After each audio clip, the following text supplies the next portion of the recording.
ভীষণ। তারপর 8টা অব্দি ওর কোনো খবর পাই না, তখন আমি আনন্দপুর পুলিশ স্টেশনে যাই, কারণ এটা তো অস্বাভাবিক, এটা তো হতে পারে না। কোনো ছবি পোস্ট করতেন, সেটাকে ভীষণভাবে অনেকগুলো আনআইডেন্টিফাইড আইডি এসে ট্রোল করতো। আমাদের বিয়ে হলো recently, he was quite happy about it, we were spending a good time. গতকাল রাতে একটু পোস্ট দিয়েছিলেন আপনি, যদি সেই বিষয়ে একটু কিছু বলেন যে কি হয়েছে, কি বৃত্তান্ত যদি একটু বলেন। উৎসব কালকে নিমতা পিএনবি বলে যে ব্যাংকটা আছে, ওখানে গিয়েছিল টাকা তুলতে এবং চেকবুক তুলতে। সকাল 11টা সাড়ে 11টা নাগাদ বাড়ি থেকে বেরোয়। তারপরে ওখানে ওর ফোনটা আমাকে দিয়ে যায়, কারণ ফোনে একটা ওটিপি আসার কথা ছিল, আর ও একটা ওর বাবার ফোনটা নিয়ে যায়। আর আমি যখন জিজ্ঞেস করি যে তাহলে উবার কি করে বুক হবে, ও তখন বলে উবারে যাবো না, কারণ অবভিয়াসলি মানে অনেকটা ডিস্টেন্স, তো আমি ওই এসি বাসে চলে যাবো। ও বেরিয়ে যাওয়ার কিছুক্ষণ পরে কথা বলি, ও বলে আমি এসি বাসে উঠে গেছি। তার কিছুক্ষণ পরে বলে আমি পৌঁছে গেছি ব্যাংকে। তার কিছুক্ষণ পরে ও বললো যে আমি টেলারে দাঁড়িয়ে আছি, টাকা তুলবো, তারপরে চেকটা নেবো, তারপর আসবো। এটা 3টে হবে। তারপরেই ওর মানে তারপর আবার যখন আমি কল করি, তখন ফোনটা সুইচ অফ থাকে, তো আমি ভেবেছি বোধহয় চার্জ চলে গেছে। তারপর 8টা অব্দি ওর কোনো খবর পাই না, তখন আমি আনন্দপুর পুলিশ স্টেশনে যাই, কারণ এটা তো অস্বাভাবিক, এটা তো হতে পারে না। এতক্ষণ তো কারো লাগে না ওখান থেকে আসতে। তখন ওনারা ডায়েরি করেন এবং তখন ওনারা ওর মোবাইলটা দেখে বলেন যে ওটা ওই 3:35 অব্দি উল্টোডাঙা স্টেশনে অ্যাক্টিভ ছিল ফোনটা। আচ্ছা, তারপর বলেন আমরা খবর দিচ্ছি, আমরা সব থানায় খবর দিচ্ছি, এটসেট্রা এটসেট্রা। আজকে আমি তো সারা রাত জেগেছিলাম, তো আর কিছু করা ছিল না। আজকে সকালবেলা কলকাতা পুলিশের হেল্প ডেস্ক থেকে কল করা হয়, তারপরে লালবাজার থেকে কল করেছে আমাকে, নিমতা পুলিশ স্টেশন থেকে কল করেছে, মানিকতলা পুলিশ স্টেশন থেকে কল করেছে। আমার অ্যাকচুয়ালি পুলিশ স্টেশন হচ্ছে আনন্দপুর, ওরা ফলো আপ করেছে।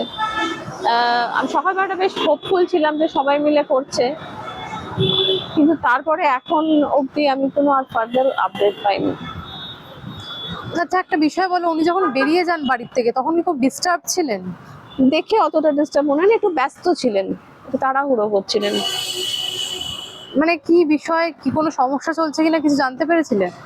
সমস্যা তো ওরকম ভাবে না, আমাদের পার্টিকুলার কোনো সমস্যা ছিল না, তবে ওই সাইবার ক্রাইমটা নিয়ে একটা, সাইবার যে অ্যাটাক হচ্ছিল সেটা নিয়ে একটা ওর মাথার মধ্যে এ ছিল, যে ওটার জন্য অনেকদিন ভালো করে ইন্ডাস্ট্রিতে থেকে গুটিয়ে নিচ্ছে, ভালো করে কাজ করতে পারছে না, এটা একটা চলছিল। ওটা আমরা হ্যান্ডেল করার চেষ্টা করছিলাম, পুলিশের সাথে ফলো আপ করছিলাম। সেটা নিয়ে কি ফলো আপ চলছিল? সাইবার ক্রাইমে ফলো আপ চলছিল, ওরা বিভিন্ন জায়গায় লাইক মেটাটাকে মেল করেছিলেন, কিন্তু এগুলো সবকটাই অনেক সময় লাগে। আচ্ছা, কাজের থেকে যেহেতু নিজেকে গুটিয়ে নিচ্ছিলেন, মানে খুব একটা সোশ্যাল হতে মানে কি হতো আগে, যখন এটা অনেক আগের কথা বলছি, তখন আমি ওনার লাইফে ছিলাম না, তখনকার কথা, যে যখনই উনি কোনো ছবি পোস্ট করতেন, সেটাকে ভীষণভাবে অনেকগুলো আনআইডেন্টিফাইড আইডি এসে ট্রোল করতো, আর খুব খারাপ খারাপ কথা লিখতো। ফেসবুক হলো, তারপরে ইনস্টা হলো, তারপর একটা পুরো ডোমেন হলো, এরকম চলতে থাকে। এটা যখন আমি জানতে পারি, আমি তখন বলি যে you should do something about it. তখন উনি ফেসবুকে সবাইকে আপিল করেন, তারপরে উনি মানে সাইবার ক্রাইমে যান, কিন্তু এগুলো অ্যাকচুয়ালি যেহেতু বিদেশি সার্ভার, এগুলো সলভ করতে একটু সময় লাগে। এটা ওনাকে খুব একটা খারাপ মেন্টাল সেটে রেখেছিল জেনারেলি। তবে হাবভাব দেখে মনে ছিল না, আমাদের বিয়ে হলো recently, he was quite happy about it, we were spending a good time. আচ্ছা, উনি খুব চুপচাপ থাকতেন, মানে নিজের সমস্যাগুলো খুব একটা ওপেন আপ? সমস্যা বলতে পারে না, ভীষণ চাপা। সেটা কি বিয়ের আগেও নাকি এখন আরো বেশি? না, বরাবরই আমি ওকে যতবার দেখেছি সবার কাছে শুনেওছি যে ও ভীষণ চাপা। সেটা কি কোথাও একটা পয়েন্ট যে মানে কখনো জানার চেষ্টা করেছিল যে কি হয়েছে? বা প্রচুর, আমি আরো ঘন্টার পর ঘন্টা কথা বলতাম, কিছুই সেরকম ভাবে বলে না। ওইটা নিয়ে অনেকবার বলতো, সাইবার ক্রাইমটা নিয়ে, যে ওর একটা এই যে ও কুটিয়ে নিতে শুরু করেছিল, যত কাজ করতে পারতো যতটা কাজও করতে পারেনি। ওই সমস্ত গ্যাদারিং গুলো অ্যাভয়েড করতে হয়, এটা তো শো বিজনেস, এখানে এগুলো একটু পিআর করতে হয়, ওগুলো করতে পারেনি। তবে লিখতে তো খুব ভালোবাসতো, কাজও খুব ভালোবাসতো, নলেজেবল, ভালোবাসে, নলেজেবল। আচ্ছা, একটা কথা বলো, সেটা হচ্ছে তোমাদের মধ্যে কোনো বাড়িতে ঝামেলা বা কিছু সমস্যা হয়েছিল যে কারণে হয়তো রেগে বেরিয়ে যাওয়া? না, রেগে বেড়ে যায়নি, ও ব্যাংকেই গেছিল। কিন্তু খুব তাড়াহুড়ো করে বেরিয়েছিল, মানে আনইউজুয়াল, যেটা ও সাধারণত করে না।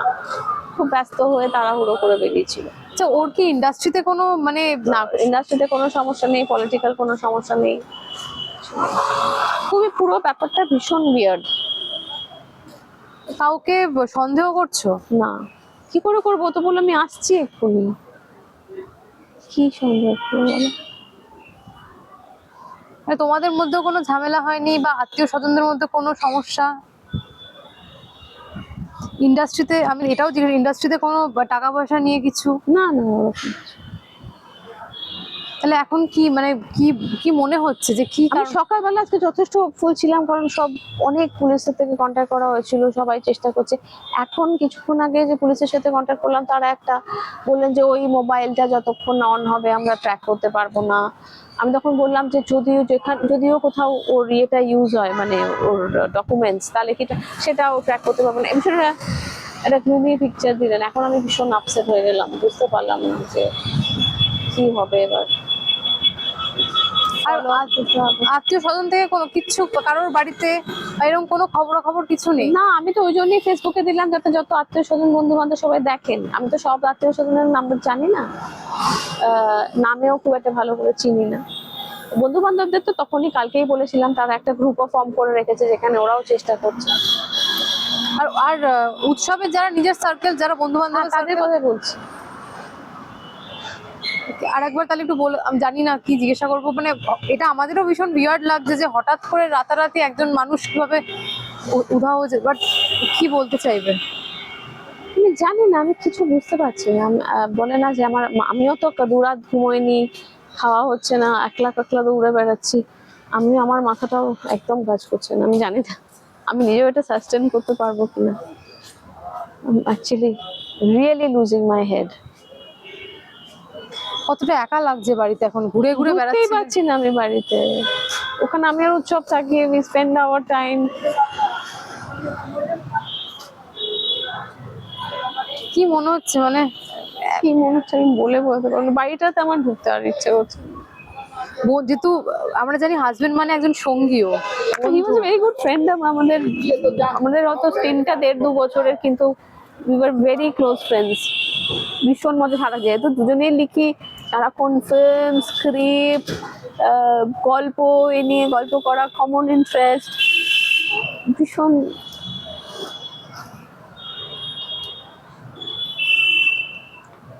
একদম নিশ্চয়ই সব ভালো হবে।